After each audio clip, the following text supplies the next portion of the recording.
제자들이 예수님과 함께 3년 반이라는 시간, 공생의 기간을 함께 보내게 되어집니다. 함께 먹고 함께 자고 함께 사역하게 되어집니다. 그들은 가장 가까운 곳에서 예수님께서 하시는 사역들을 보게 되어져요. 귀신을 쫓아내고 병자를 고치고 하나님 나라를 선포하고 그 많은 사람들에게 그 하나님의 나라를 가르치게 되어져요. 그 모든 모습을 보면서 제자들은 예수님의 능력이 이런 거구나, 하나님의 나라가 이런 것이구나 라는 것을 알게 되어지죠. 그런데 우리가 생각할 때는 3년 반이나 예수님, 그 능력 있으신 예수님, 그 하나님이신 예수님을 따라다녔으면 그들도 이제 어느 정도 이제 변화되어졌겠구나, 그들도 이제 그런 능력으로 가득 찼겠구나 라고 우리가 생각할 수 있어요. 그런데 성경을 보면 그 제자들의 모습은 너무나 연약하다는 것을 우리는 알게 되어지지요. 그 연약한 제자들을 예수님께서 오늘 빌립보 가이사랴 지방으로 이제 부르시는 거예요. 함께 그 지역으로 가서 오늘 중요한 고백을 그들에게 요구하시는 거예요. 그 장면을 오늘 함께 보는 것입니다. 빌립보 가이사랴, 갈릴리 호수 북쪽에 있는 동네고요. 갈릴리 호수에서 약 40km 정도 떨어진 곳인데 한적한 곳이에요. 그런데 그곳에 예수님께서 의도적으로 그 제자를 부르셔서 함께 가게 되어집니다. 그곳에서 예수님께서 그 제자들에게 질문을 하십니다. 뭐라고 질문하세요? 사람들이 인자를 누구라 하느냐라고 질문을 하세요. 사람들이 인자를 누구라 하느냐, 그 인자는 예수님이시죠. 그러니까 다른 사람들이 나에 대해서 뭐라고 얘기하냐 물었더니 제자들이 뭐라고 얘기합니까? 어떤 사람은 침례 요한이라고 하고요, 어떤 사람 엘리야라고도 하고요, 어떤 사람 예레미야나 여러 선지자 중에 하나라고 이렇게 이야기합니다 라고 이렇게 이제 제자들이 얘기해요. 자신 있게 얘기했죠. 왜? 자기가 들었던 이야기들을 하는 거니까 자신 있게 이야기했을 거예요. 그런데 예수님께서 여기서 질문이 그치지 않고 또 다른 질문을 하세요. 15절에 이렇게 질문하세요. 이르시되 그러면 너희는 나를 누구라고 하느냐? 다른 사람들의 이야기는 내가 들었어. 그런데 그렇다고 한다면 너에게 나는 누구야? 너에게 나는 누구야? 이렇게 질문하시는 거예요. 그랬더니 제자들이요, 이것에 대해서는요 막 그전에는 막 여럿이서 막 침례 요한이라고 합니다, 엘리야라고 합니다, 예레미야라고 합니다 막 얘기하는데 이때는 아무도 얘기 안 해요. 조용합니다. 그러다가 이제 앞장서서 이야기한 사람이 누구예요? 베드로예요. 항상 우리가 예견하지요. 앞장서서 누가 뭘 할까? 그러면 항상 베드로죠. 베드로가 앞장서서 이야기합니다. 그래서 베드로가 이렇게 고백을 합니다. 16절 우리 후반부에 보면 이렇게 고백하죠. 우리 다 같이 한번 읽어볼까요? 16절 후반부에 주는부터 시작. 주는 그리스도시요 살아계신 하나님의 아들이시니. 주는 그리스도시요 하나님의 아들이십니다. 이게 베드로의 신앙 고백이에요. 그의 고백을 잘 보면 첫 번째는 뭐예요? 당신은 나의 주인입니다. 주는. 당신은 나의 주인입니다. 두 번째, 당신은 그리스도이십니다. 그리스도 메시아입니다. 당신은 구원자입니다 라고 이야기하는 거예요. 그리고 살아계신 하나님의 아들입니다. 이 고백은 세 가지예요. 주님입니다. 그리스도십니다. 살아계신 하나님의 아들이십니다. 이 고백을 담은 형상이 하나 있죠. 이 고백을 옛날에 자동차 뒤에 예수님 믿는 교회 다니는 사람이 많이 붙이고 다녔던 그거 아세요? 물고기 이렇게 모양 이렇게 붙이고 다녔던 거 기억나세요? 그게 익투스라고 하는 이 말씀이에요. 이 말씀을 이제 한자 해가지고 익투스, 물고기란 뜻인데 그것을 이렇게 달고 다녔던 그런 것들을 많이 보았어요. 그 당시 하나님의 아들이라고 얘기하는 건 신성 모독죄거든요. 그런데 베드로는 이것을 자신 있게 이렇게 고백합니다. 당신은 살아계신 하나님의 아들입니다. 이게 베드로의 신앙 고백이에요. 3년이라는 시간을 따라다니면서 본 예수님의 모습, 그렇게 해서 내린 결론, 그것이 신앙 고백으로 드려지게 되어지는데, 그런데 예수님이 말씀하세요. 이것은 네가 나를 따라다녔기 때문에 이런 고백이 나온 것이 아니다. 이렇게 말씀해요. 17절과 17절에 보면 바요나 시몬아 내가 복이 있도다. 이를 내게 알게 한 이는 혈육이 아니요 하늘에 계신 내 아버지시니라. 이게 너의 지식과 지혜로 알게 되어진 것이 아니라 네가 눈으로 나를 보았기 때문에 알게 되어진 것이 아니라 이를 알게 하신 이는 바로 하늘에 계신 내 아버지 하나님이시다라고 이렇게 말씀하고 있어요. 여러분, 신앙 고백은요 우리 하나님께서 우리에게 알려주시는 그 지혜와 지식으로 우리가 하나님 예수님을 알게 되어지고 내가 알고 있는 예수님이 우리의 믿음의 고백으로 드려지는 게 이게 신앙 고백입니다. 그래서 예수님께서는 우리에게도 똑같이 말씀하시는 거예요. 너는 나를 누구라고 하느냐? 너 열심히 교회 다닌 거 내가 알아. 너가 신앙생활 10년 하고 20년 한 건 내가 알아. 그렇다고 한다면 너가 지금 이제 나한테 한번 고백해 봤으면 좋겠어 라고 예수님께서 말씀하시는 거예요. 무엇을 고백하길 원하시는 거예요? 너에게 나는 누구니? 라고 이렇게 물으시는 거예요. 너에게 나는 누구니?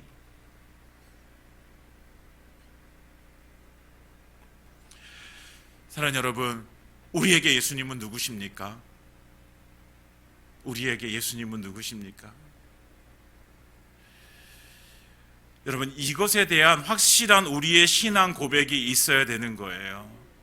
내가 예수님을 믿는데 내가 믿는 예수님에 대해서 내가 신앙 고백을 할 수가 없어. 그럼 내가 믿는 예수님은 누구야 과연? 내가 과연 뭘 믿는 거야?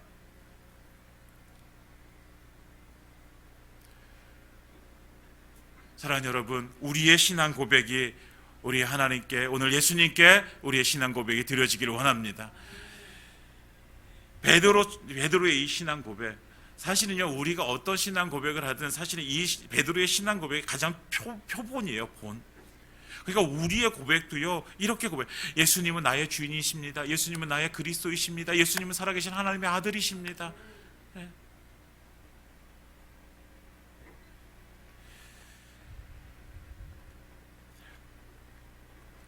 베드로와 마찬가지로 이것이 내 지식과 내 지혜로 말할 수 있는 것이 아니에요. 우리 하나님께서 우리에게 계시로 알려주신 예수님, 그래서 내가 알게 되어진 그 예수님이 우리의 고백 가운데 나와야 되는 것이죠. 이것이 내 지혜와 지식이라면요, 이것은 곧 깨져버려요. 우리가 6.25 공산 시대를 겪고 그 전에 일제 시대를 겪으면서 우리나라에 많은 순교자들이 나왔습니다. 그런데요, 그 많은 순교자들보다 더 많은 사람들이 누구냐면 배교자들이 더 많았다는 거죠. 여러분, 똑같이 교회 다녔어요. 똑같이 예수 믿는다고 함께 고백하면서 예배드렸던 사람들이, 그런데 생명을 걸어야 될 그 시간이 되어졌을 때 한두 사람씩 배교하고 떠나게 되어집니다. 왜 그랬을까요? 나의 신앙 고백이 없었던 거예요. 나의 신앙 고백이. 죽음 앞에서 두렵지 않은 사람 없을 거예요. 저에게도 누군가가 물어본다면, 당신이 목숨을 걸어야 되고 네가 죽어야 되는 상황이 왔을 때 네가 자신 있게 예수를 믿는다고 고백할 수 있어? 자신 있게 예라고 대답하지 못하겠어요. 그런데 저는 그렇게 하지 못하지만 제 안에 성령님께서 하실 줄 믿습니다. 내가 하는 게 아니라, 내 지혜와 지식이 아니라 하나님께서 나와 함께 하시고 성령님께서 내 안에 역사하셔야지 그 고백이 나와지게 되어지고, 그리고 그 상황 속에서 우리는 배교가 아니라 순교자의 삶을 살아갈 수 있게 되어지는 것이죠. 내가 자신 있어 한다고요? 나는 그렇게 할 수 있습니다. 나는 그렇게 할 것입니다. 나는 반드시 그렇게 할 것입니다. 라고 해서 그렇게 되어지는 것이 아니죠. 누군가 그러더라고요. 그렇게 자신 있게 얘기한 사람들이 제일 먼저 배교하더라고요. 사랑하는 여러분, 우리의 지혜와 지식이 아닙니다. 정말 우리 안에 계신 성령님께서 내 삶을 통해서 역사하신 그 모습들을 보면서 살아계신 그 예수님을 우리의 신앙 고백 가운데 정말 고백되어지기를 예수님으로 축원드립니다. 그래서 너는 나를 누구라고 하느냐?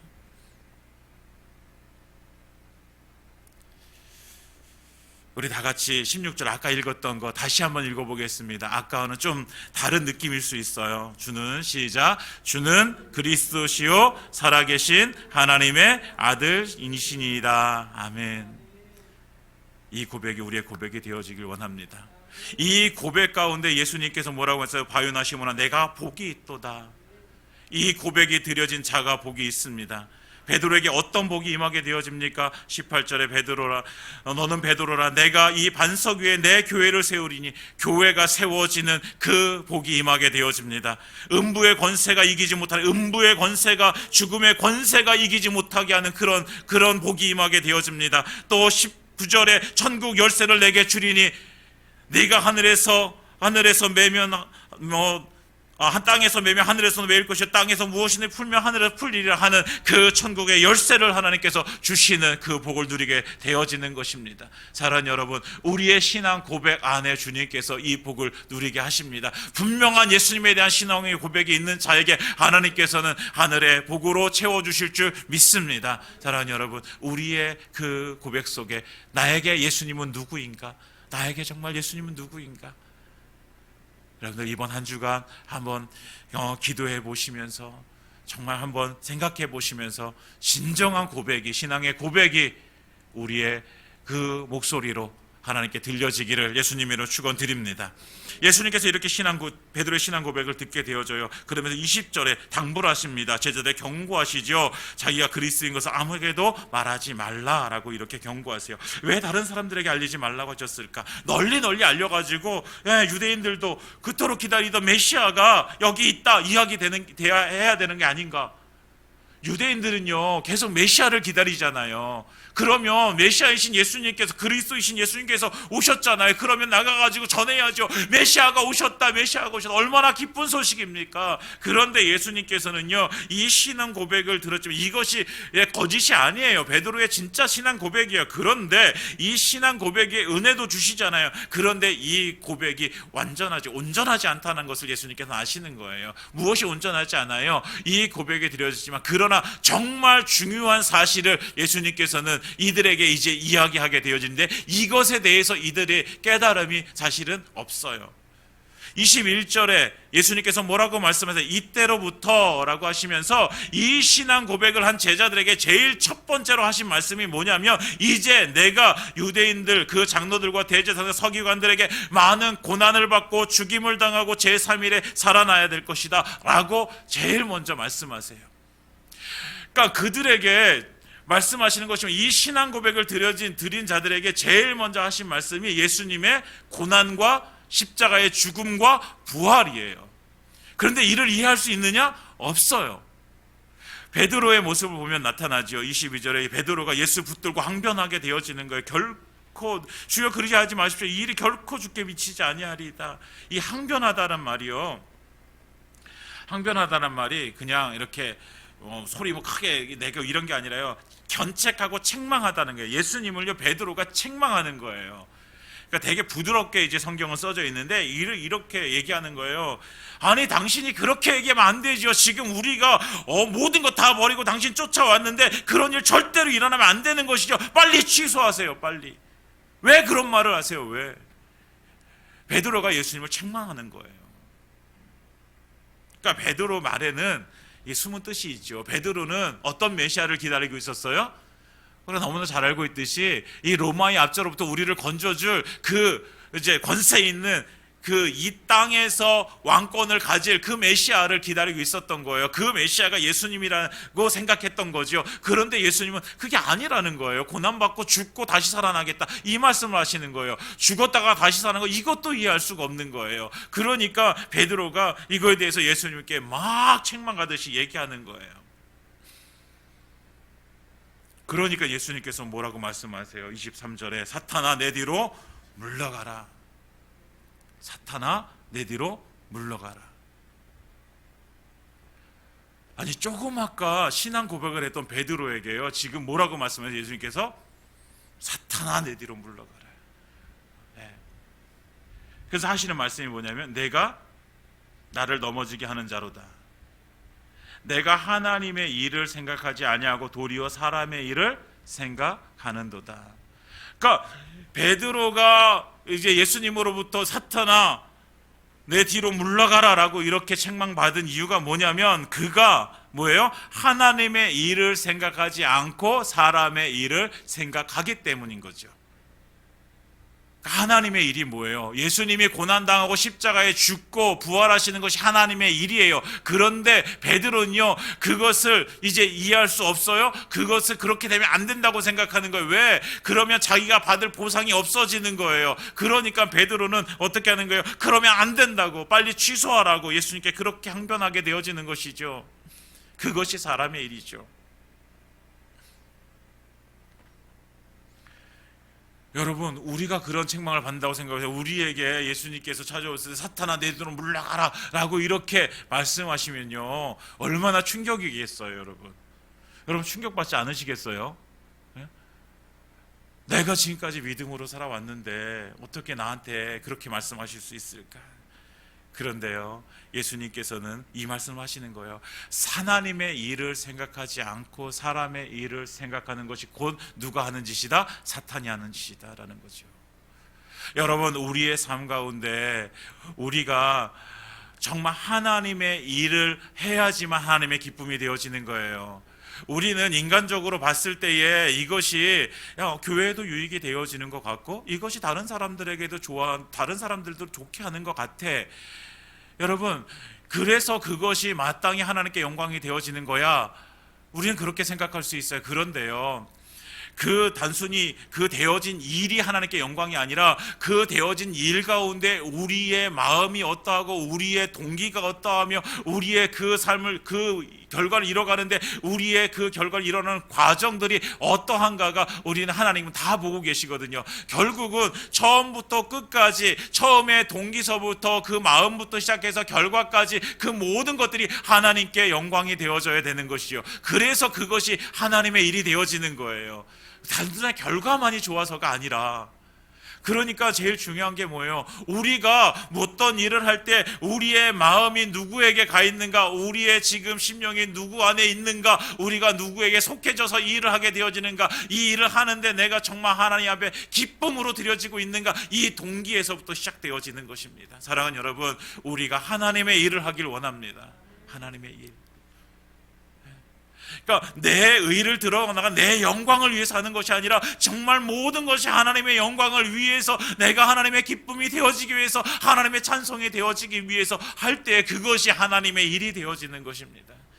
그렇지 않으면 그것이 사람의 일이 되어질 수 있는 거예요. 이제 하나님 앞에 신앙 고백을 가진 사람들이 이제 해야 될 일은 하나님의 일입니다. 사람의 일이 아니라 하나님의 일, 하나님의 일.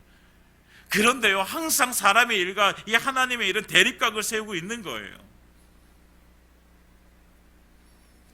여러분, 사람의 일을 하는 것은요, 사람들에게 인정도 받고 사람들에게 인기도 누릴 수 있어요. 그래서요, 이걸 하는 데는요 너무나도 우리가 즐겁게 할 수가 있어요. 그런데 때때로 하나님의 일을 할 때는요 사람들한테 조롱을 받을 수도 있어요. 사람들에게 너 왜 그런 일을 해? 왜 그런 짓을 해? 이렇게 우리가 그런 말을 들을 때도 있어요. 그렇지만 그렇기 때문에 이것이 우리의 육신으로 행할 때는 사람의 일을 하는 것이 더 편해 보일 수 있어요. 그런데 하나님이 정말 기뻐하시는 일은요, 이것이 아니라는 거죠. 하나님의 일을 하는 것입니다. 세상의 사람들이 어떻게 얘기하든지, 세상의 사람들이 어떤 눈으로 나를 바라보는지, 우리가 행할 것은 하나님의 일을 행하는 것입니다. 사람의 일이 아니라 하나님의 일. 이번 한 주간도 정말 하나님의 일, 우리가 정말 하나님 앞에 신앙 고백을 드리고 그 신앙 고백 가지고 하나님의 일을 할 때에 하나님께서 기뻐하실 줄 믿습니다. 그래서 그 일을 이루어가는 한 주가 되기를 예수님을 축원드립니다. 그러면 그 하나님의 일을 하는 사람들의 그 자세가 어떠해야 될까, 그 말씀을 주님께서 하십니다. 베드로에게 24절 말씀하시죠. 하나님의 일을 하는 사람은 이제 이런 모습으로 살아야 된다. 누구든지 나를 따라오려거든 자기를 부인하고 자기 십자가를 지고 나를 따를 것이니라. 아멘. 이것도 다시 한번 같이 읽어볼까요? 24절 누구든지, 시작. 누구든지 나를 따라오려거든 자기를 부인하고 자기 십자가를 지고 나를 따를 것이니라. 아멘. 하나님의 일을 하는 사람은요 이제 이 삶을 살아야 돼요. 첫 번째, 나를 부인하는 거예요. 자기 부인이죠. 두 번째, 내 십자가 지는 거예요. 세 번째, 예수님 따라가는 거예요. 자기 부인. 여러분, 이것이 너무 힘듭니다. 나를 부인하는 것.